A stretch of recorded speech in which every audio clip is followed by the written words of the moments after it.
Czech Republic for his address. I now give the floor to His Excellency Mr. Saleumxay Kommasith, Minister for Foreign Affairs of the Lao People's Democratic Republic.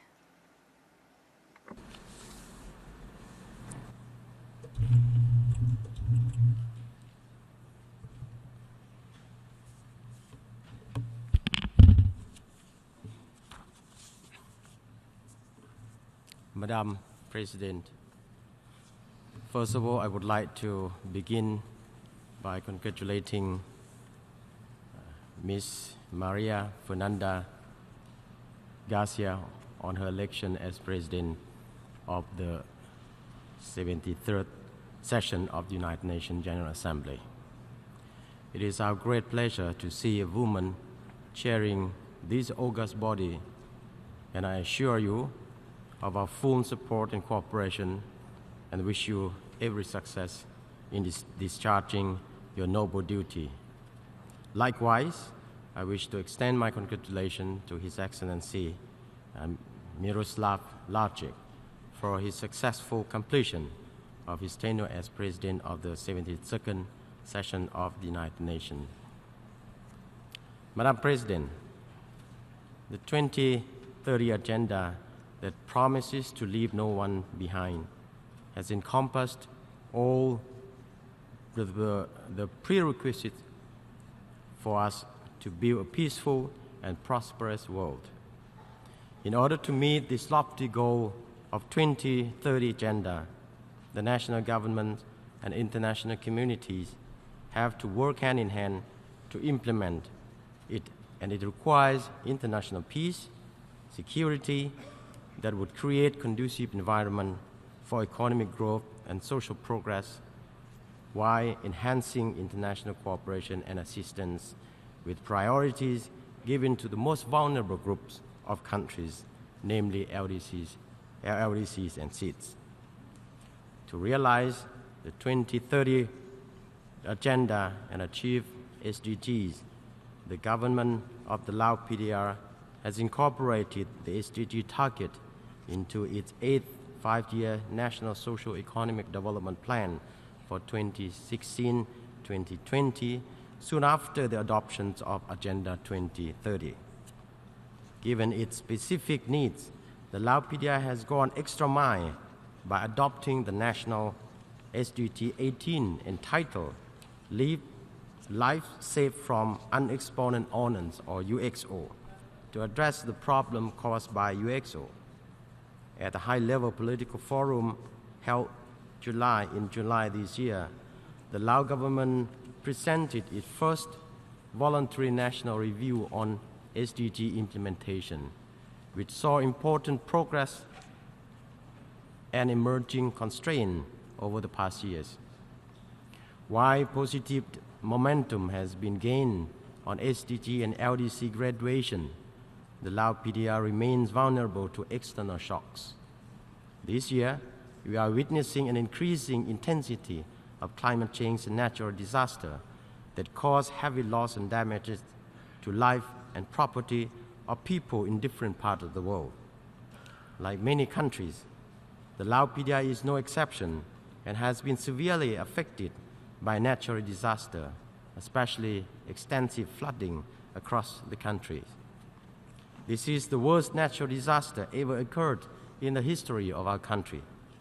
To date, 2,409 out of 8,464 villages in 115 out of 148 districts have been affected by massive floods. The exact cause of the loss and damage are yet to be known, as post-disaster needs assessment will be conducted in the very coming months. This calamity has severely caused major impact on the livelihood of the people in the affected area. Currently, the Lao government, with assistance from friendly countries, international organizations, including INGO, individuals, have provided emergency relief to the affected people, such as provision of temporary shelters, food, and health care. May I therefore take this opportunity to express our heartfelt appreciation and gratitude to the friendly countries and international organizations for their valuable assistance provided to us during this difficult time. Against this backdrop, it is more crucial than ever for the world leaders to honor our commitment pledged in the Paris Agreement.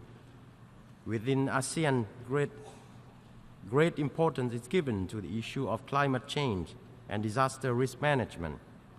We also highly value the UN continued support for ASEAN-UN Joint Strategic Plan of Action on Disaster Management 2016-2020, addressing the climate change and disaster management, thus responding to its impact on socio-economic development in the years to come.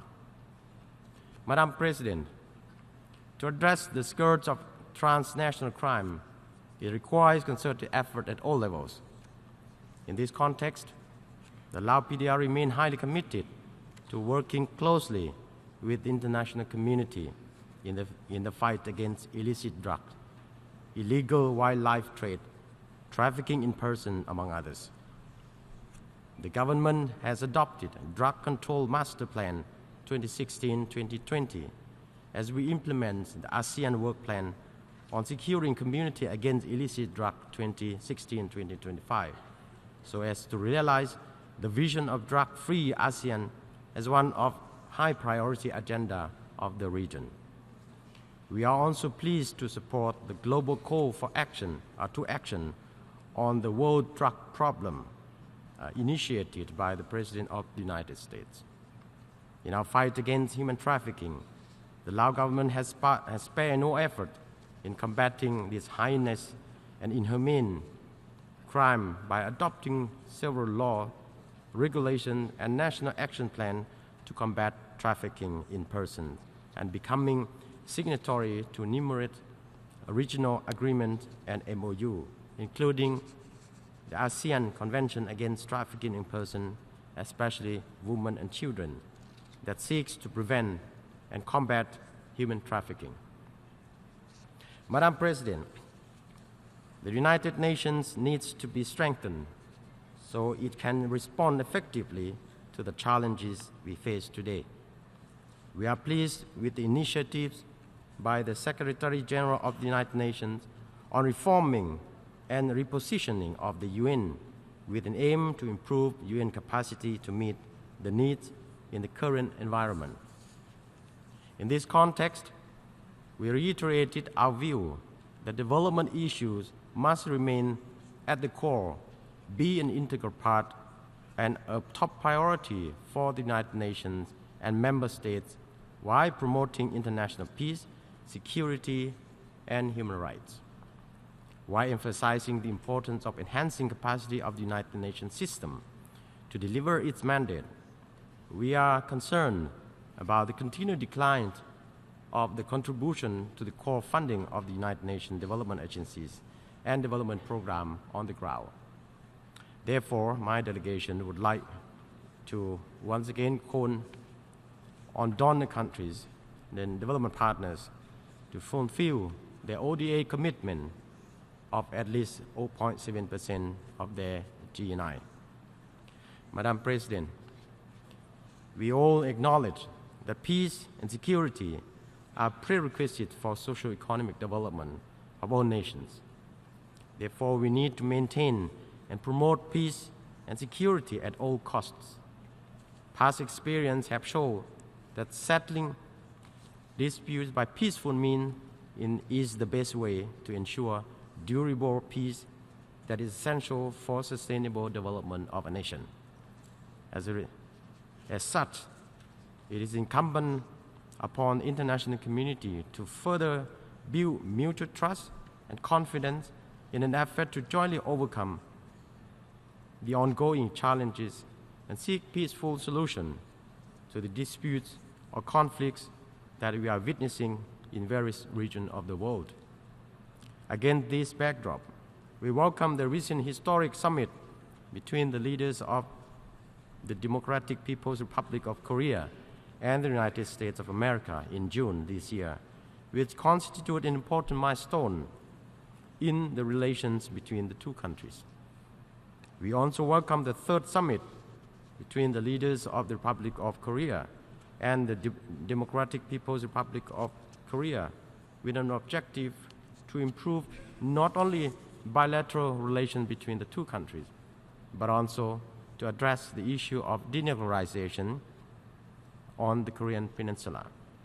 We hope that such positive momentum will be strengthened, thereby contributing to the maintenance of peace, stability, and denuclearizations in the region as a whole. While there is a positive development in the Korean Peninsula, my delegation is of concern on the lack of progress on the Palestinian issue. We hope that this long overdue issue on Palestine will be resolved by peaceful means in order to achieve a two-state solution where Palestine and Israel can live side by side in peace, security, and within internationally recognized border as stipulated in the relevant UN Security Council resolutions. On the other note, in the era of interdependence, international cooperation and engagement are key factors for peaceful and mutually benefit coexistence. The enforcement of isolation and sanctions measures imposed on any country may not bring about benefits to international community. On the contrary, it will cause a loss for all and lead to increasing hostility.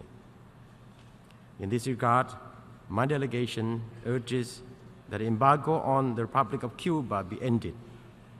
We would like also to call on international community to uphold and further strengthen multilateralism that will promote cooperation rather than confrontation. This remains one of the core values of our only universal organization like United Nations.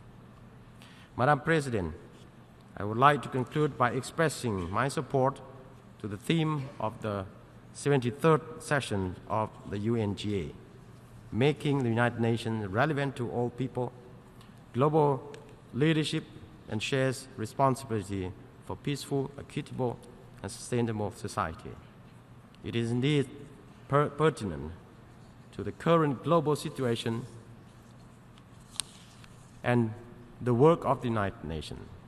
However, to make all of the international agreed development goal and commitment a reality, it requires strong political will and firm commitment and support for multilateralism, particularly to make the United Nations stronger than before, so that it can effectively serve and respond to the needs of all member states. Thank you very much for your attention.